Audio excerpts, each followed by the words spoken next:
This episode of the MLB Guardcast is sponsored by Sadnap Studios.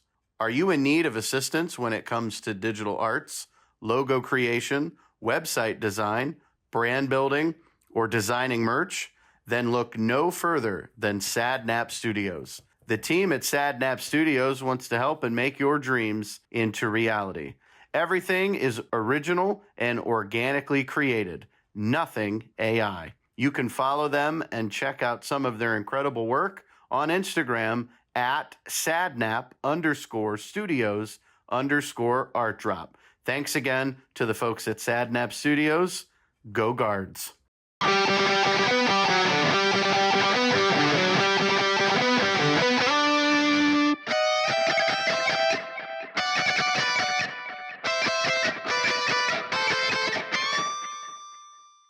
Ladies and gentlemen, boys and girls, it is time for another episode of the MLB Guardcast. I am Mike Vorhies. With me, as always, statistician and still Mustard's best friend, Bryan Shaw.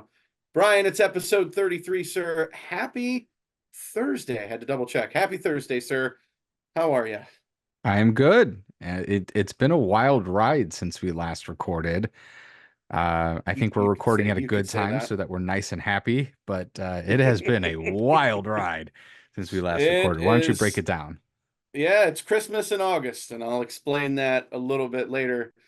So our last recording, if you remember, was July 31st, trade deadline day. We talked about the Guardians' two newest acquisitions in Lane Thomas and Alex Cobb.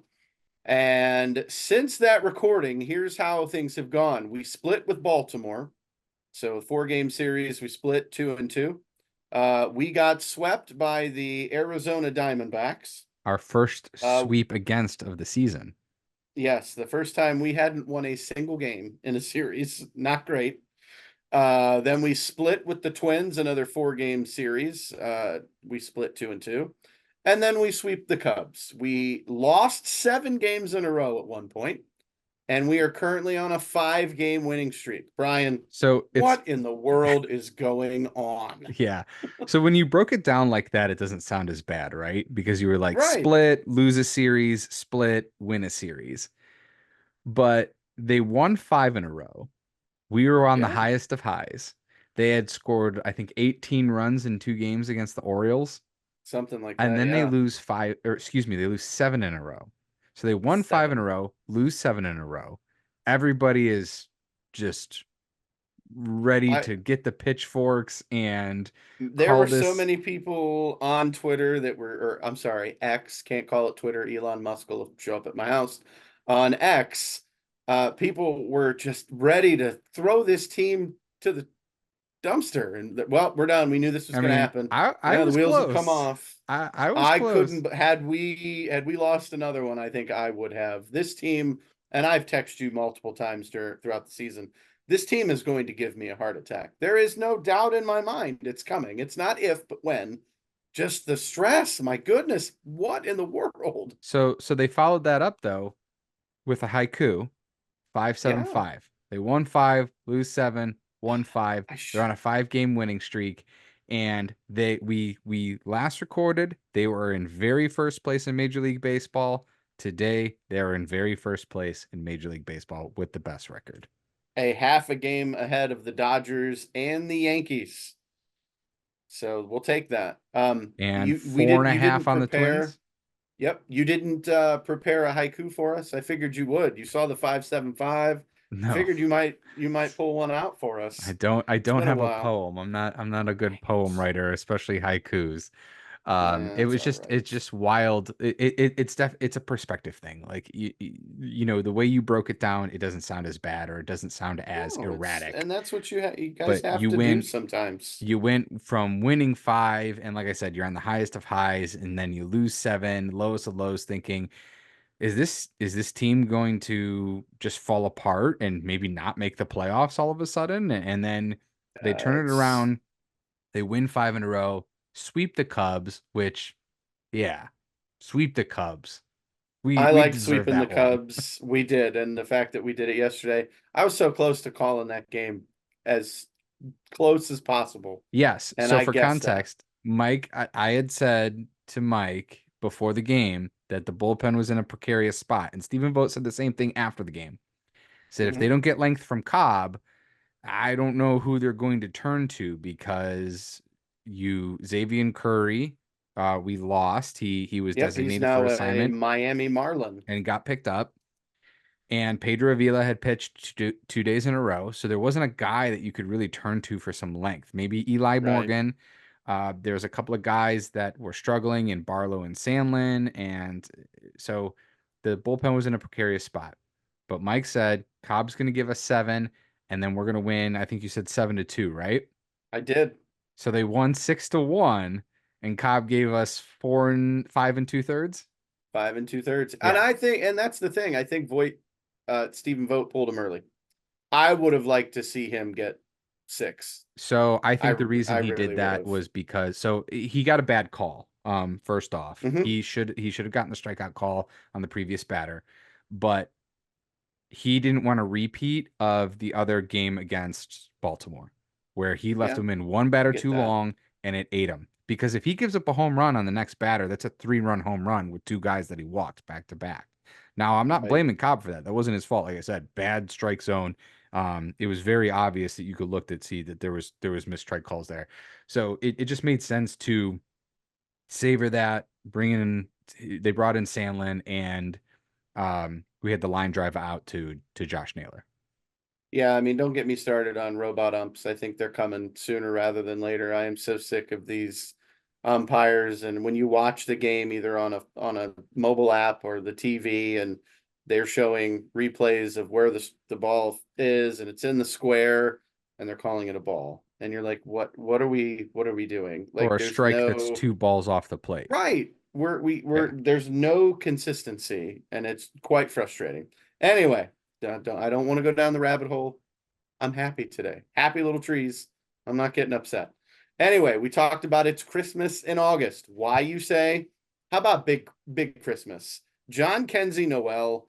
Uh, Brian, I've been talking about this guy since he came up when I called his home run before he hit his home run.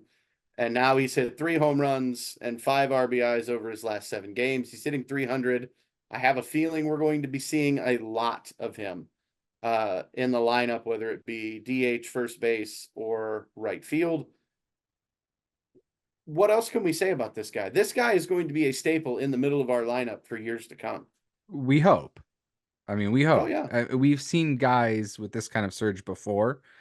Um, in you know, they've fallen off, especially with his chase profile and his swing Hmm. rate. Yeah, I think he followed up his 2 home run night with 3 strikeouts against the Cubs last night. So you're going to have that though. It's just whether or not he can adjust, and I think he has had good plate appearances. He's just not out there wildly flailing, but Right. holy moly, when this guy makes contact, does ball go far? The one that he golfed from what looked like basically one knee and Yeah. it just towered out of here was just one of the more incredible things. Just to just go down and get it, but then Yeah. also still to have enough power to rocket that out of the stadium. I'll tell you what, he's got mad power, and he hit one on a line drive that left the stadium 2 nights ago, Yeah. and it was a laser beam. And the fact that he hit it out, I mean, I've heard people are like, "Oh, Mount Rushmore better look out. The Guardians, Mount Rushmore. He's chasing Bell and Tommy and Jose." And I'm like, I mean, let's pump "Wow, it at guys, least at that's least for the moment. okay. He's a little far away, but we'll see. I'll Uh take him." I would But there's give another guy that's been really good, and I think we need to kind of tip the hat. I'll give him a little tip of the cap, and that's Will Brennan. Will Brennan over his last 7 games is hitting 333. He hit a triple last night. He looks like he's back in a big way after being gone. He got injured. We sent him down to AAA. He ripped the cover off the ball. We bring him back up, and that has continued at the major league level. he needed a reset. So his injury was so unfortunate because right when he got injured, he was playing very well and starting to come on from I think a little bit of a slow start to the season. Then he had that rib injury, and I think it just got him out of sorts. So they sent him down to AAA, get him reset. And yes, uh, he has come back and, playing against right-handed pitching. I think using him properly is key. I think there's a lot of guys that if they're used properly, if they're used against where their splits are best, you'll be happy with their production. And Will Brennan against right-handed pitching is where um, he's been best. And with Angel Martinez going down, we've seen him in center field a couple of times too.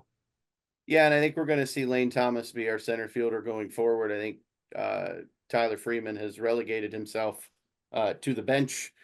He has not played well in his last 18 at bats. I think he has one hit. But again, I'm staying positive. I don't want to talk about the negatives, although there is a big negative that is staring us in the face, and we're going to have to address it. And that's the Guardian schedule, folks. The rest of the way, we have 42 games left. We have a murderous schedule. It's to borrow a phrase that I've heard from football multiple times.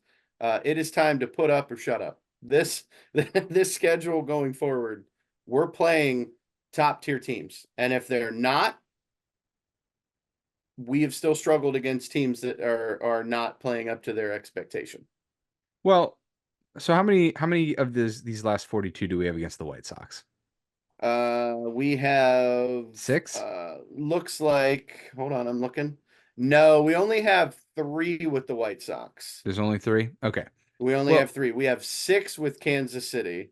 I So think here, I'll just go through the schedule. Yeah, I'll okay. go through our schedule. This weekend, we have the Brewers Mhm. starting tomorrow night. Brewers are, of course, in first place in the NL Central. It's going to be a big series. We're in Milwaukee, so it'll be good. After that, it doesn't get any easier. We're playing the Yankees in Yankee Stadium, and we don't have Miles Straw to go scale the center field wall when fans get rowdy. So the Yankees are, of course, 72-50. After that, we're playing the former World Series champion Texas Rangers. They might be 56-65, but they're still a World Series champion. I'm not excited about that matchup. After that, 4 games with the Royals. Royals are getting hot, folks. Bobby Witt Jr., I'm telling you what, he is something special. I watched him hit a ball last night that was at his neck, and he absolutely launched it out of the stadium for a home run. Bobby Witt's for real. So we got Kansas City. Then we play the Pittsburgh Pirates at home, though. The Pirates have lost 10 straight. There was rumors that they could be in the wild card hunt, and the wheels have fallen off. But again, the Guardians struggle against under 500 teams. I think After struggle's that, a loose term. well, But go ahead. we Keep play going. we play the Royals again in Kansas City for 4 games. Then we travel out west to the Dodgers to play Shohei and Mookie Betts and a team that has gotten healthy, and they're going to be a very dangerous team to play. Then we get the White Sox. They're the worst team in baseball, but golly, do we not beat them when we should.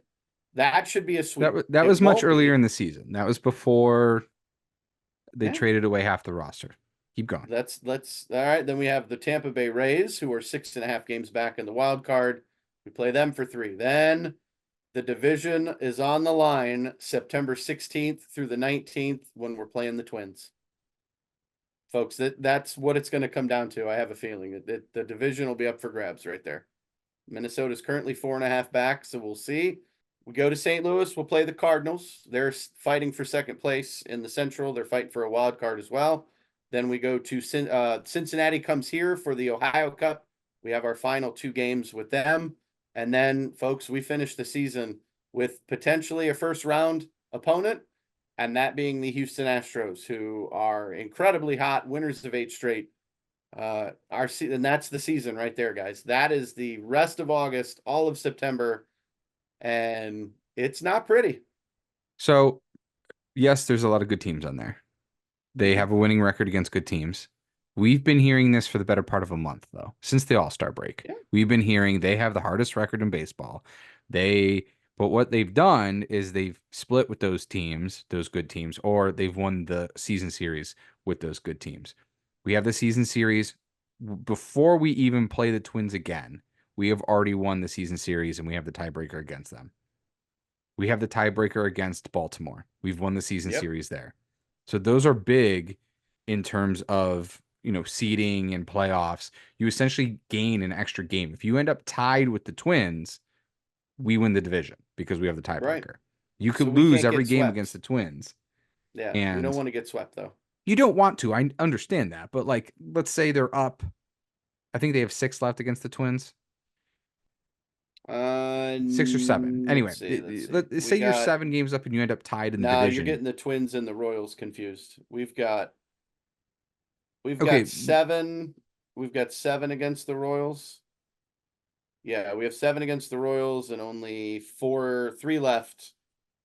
4 left against the Twins. 4 left against the Twins. Anyway, regardless, if you end up tied, you win the division because of the tiebreaker. Yes, you would Yeah, not want to lose tiebreaker's those huge. games. So, yeah, the Dodgers are going to be a tough, but they beat them.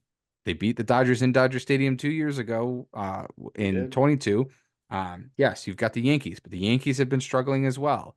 Um, you can say yes, the Astros are hot right now, but they going to be hot in 6 weeks? Who knows? Yeah.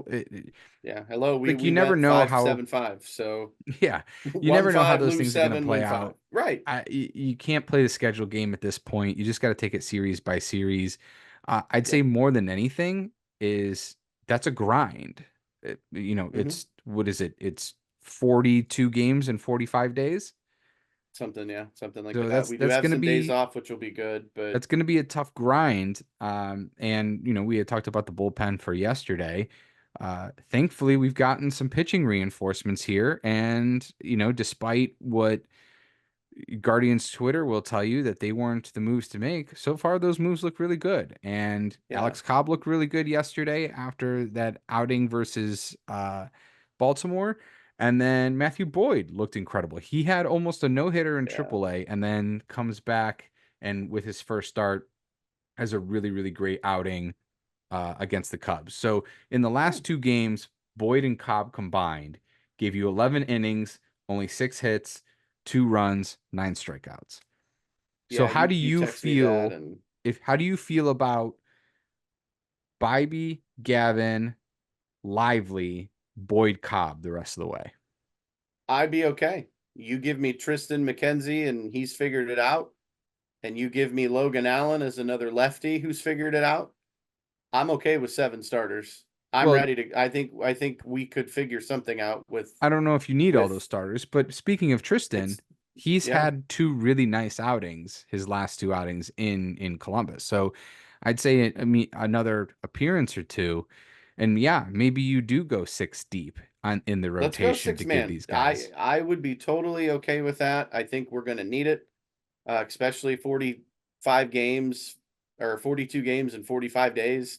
I know our bullpen has been tested. We have shown some signs of cracks with Nick Sandlin and Scott Barlow. And, I will say this. I do want to shout out Emmanuel Clase.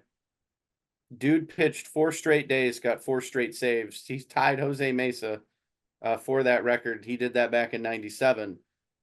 Clase might be the best pitcher we've ever seen, closer wise. He's been incredible. He's been really, I really good. mean, And I'm glad that we didn't have to pitch him yesterday.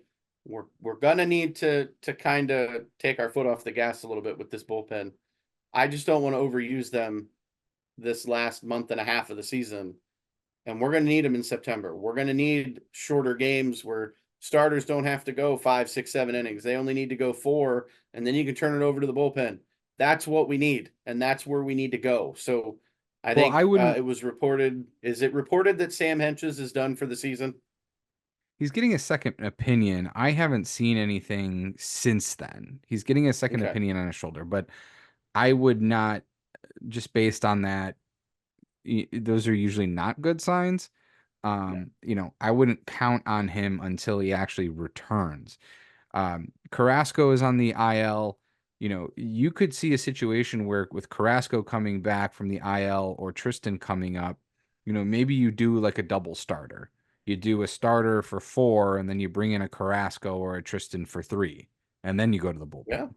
And Um, I'm totally okay with that. or Roster or moves are coming. Avila doing the same thing. You do a starter for Yeah. 4, and I'll then tell you Avila comes what. in for 3.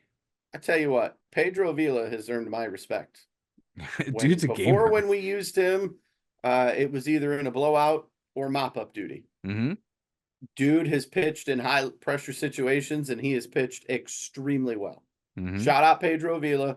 Thank you, Padres, for basically giving up on him, and we take him. And one man's trash is another man's treasure. We'll take him.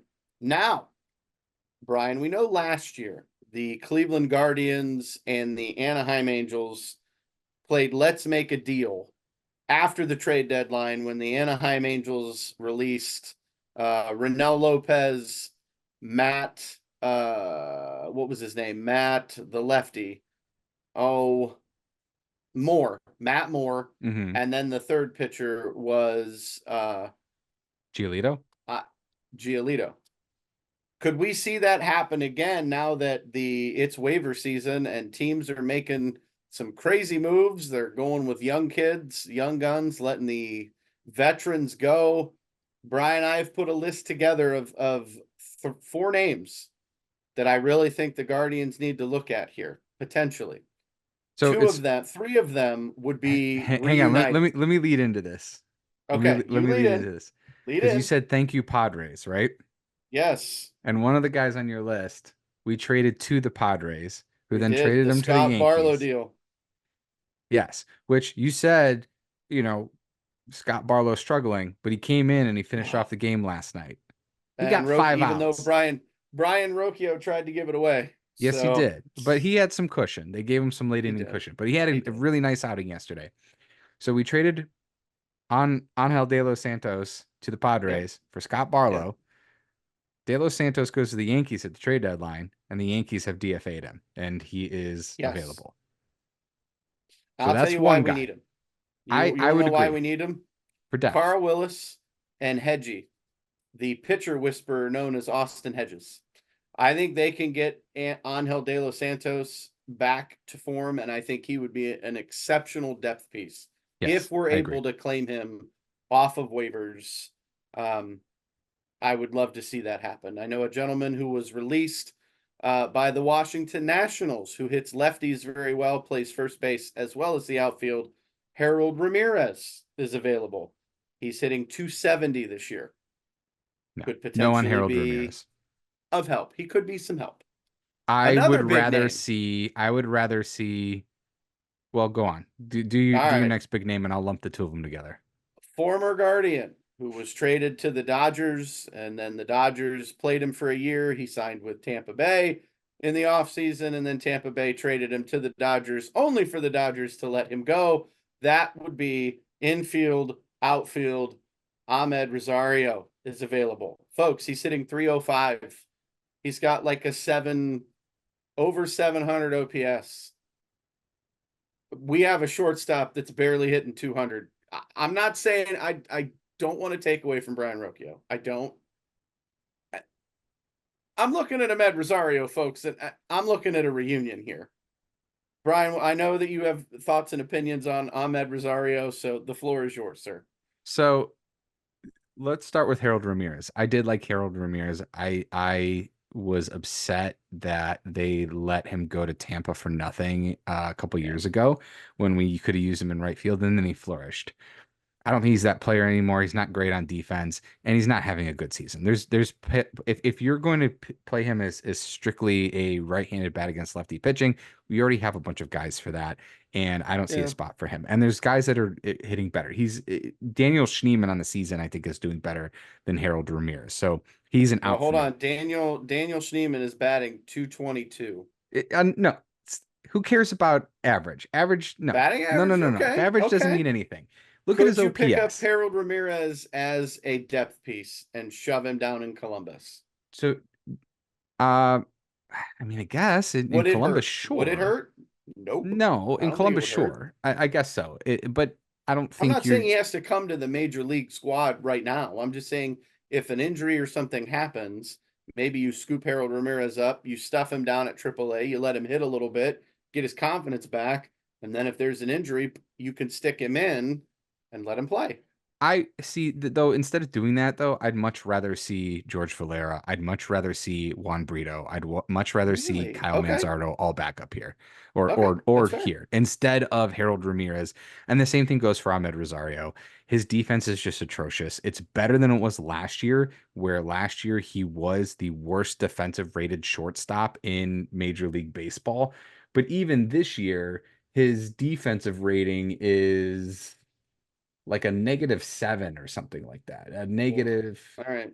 A negative six I and a see him half. as okay. I see him for offense. Maybe a late inning pinch hitter. Maybe I don't know.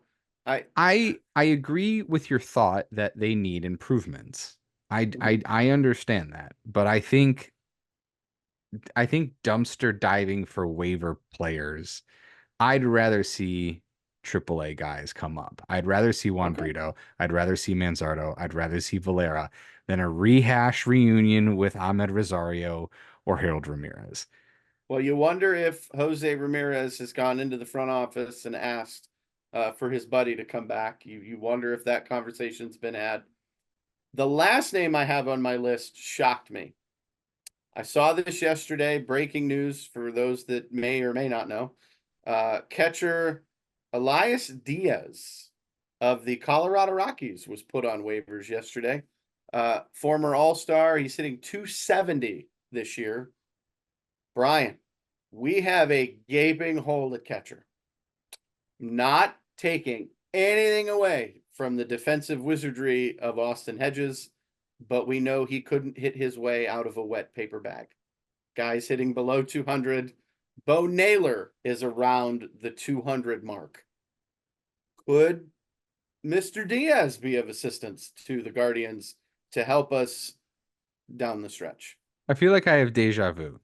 Was it last year we talked about Elias Diaz, or was it at the trade deadline we talked about Elias It Diaz? was last year and this year. So We had talked I about people. Yeah, we if had talked you about could them. find a way, and I put this out into the Twitter world, and people are saying that maybe he ends up with an injury and ends up on the IL because you do need Austin Hedges to help run meetings and things like that, Mm-hmm. and the be in the locker room. So if they have to cut him, I don't think they would do it. But given David Fry clearly has an elbow Yeah, issue where he's not playing catcher anymore. He's played catcher once in like 2 months. I would love to get Elias Diaz. That's a move that I think would be a real asset going into the playoffs because, like you said, you can't trust Austin Hedges. Now, his defense is great. I think what he has done for Bo Naylor this year and improving his framing and improving his game calling and all those things have been great. What he's done for the clubhouse has all been great. Austin Hedges has been a good addition to this team in those aspects, and I wouldn't want to lose any of those things to bring in Elias Diaz. So if you can find a way around that, I think you bring him in, especially if David Fry can't be your backup catcher because of his elbow injury. I'll go one further. We'll carry three catchers. Well, it's We essentially can a carry we can fourth. carry four if you're Yeah. counting David Fry. Yeah, I'll I carry four. suppose. I I carry suppose. four. And here's the guy that I would send down, Daniel Schneemann. I agree. I But I would say want because Schneemann needs to play every day. He's not playing every day here.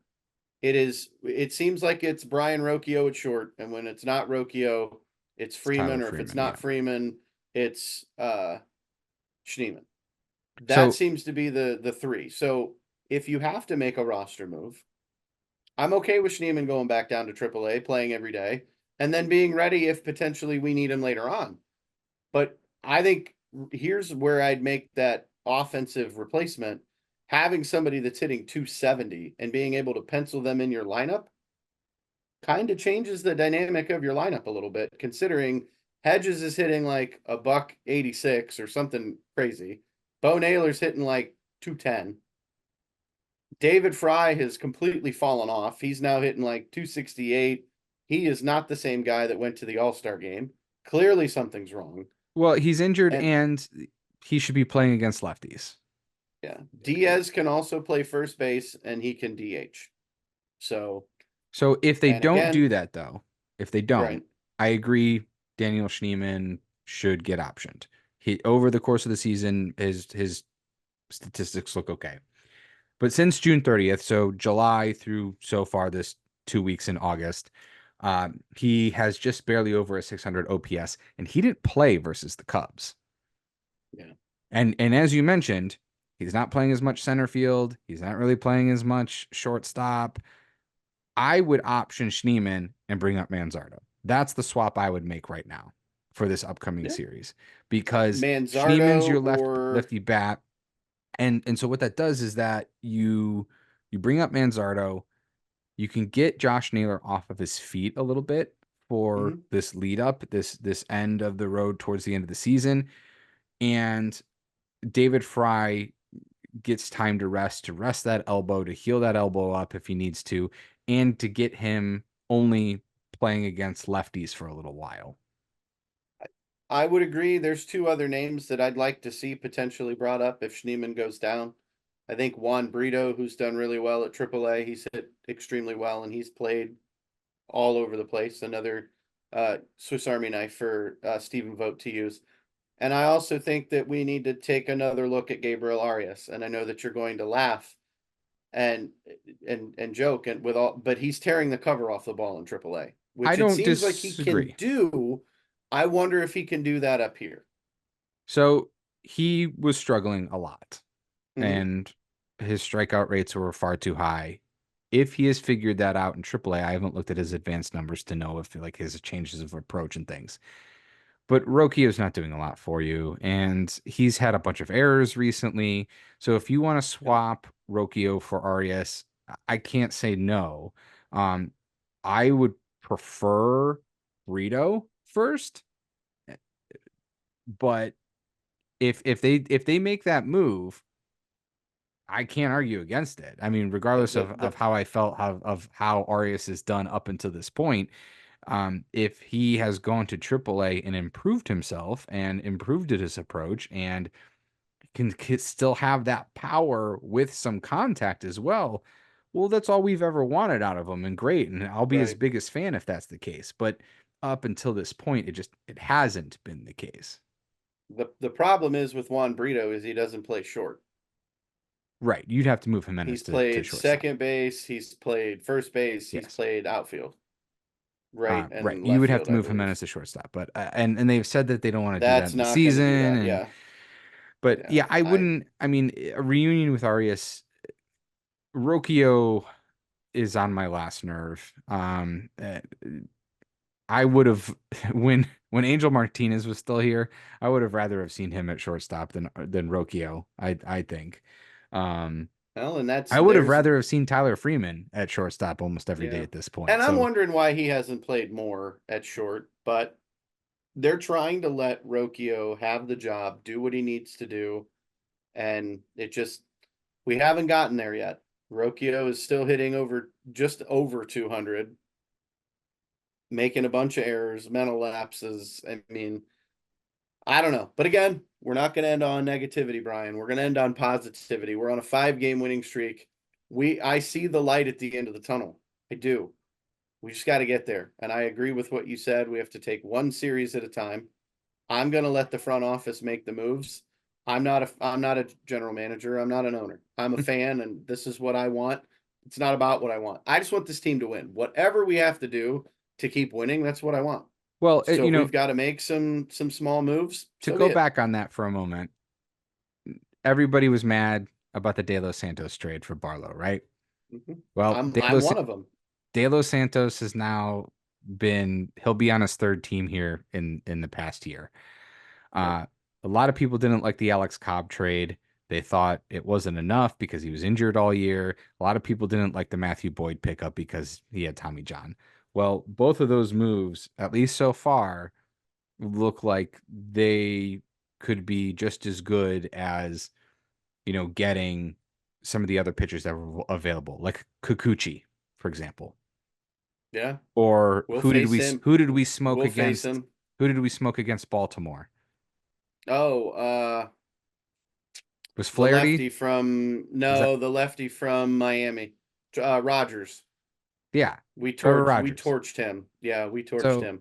I mean, Flaherty is imagine if we had Flaherty's traded look good though. Rogers. Imagine Yeah. if we had traded for Rodgers and then he has an outing like that. So, I mean, Well, look at it- Fetty. Fetty had a horrible first start with St. Louis. So yeah, yes. it's nothing is ever guaranteed. So When you make these trades, nothing is guaranteed. You don't know what you're going to get in return. I am extremely thankful for Matthew Boyd and Alex Cobb that they've looked as good as they have. I ask that you continue it through October.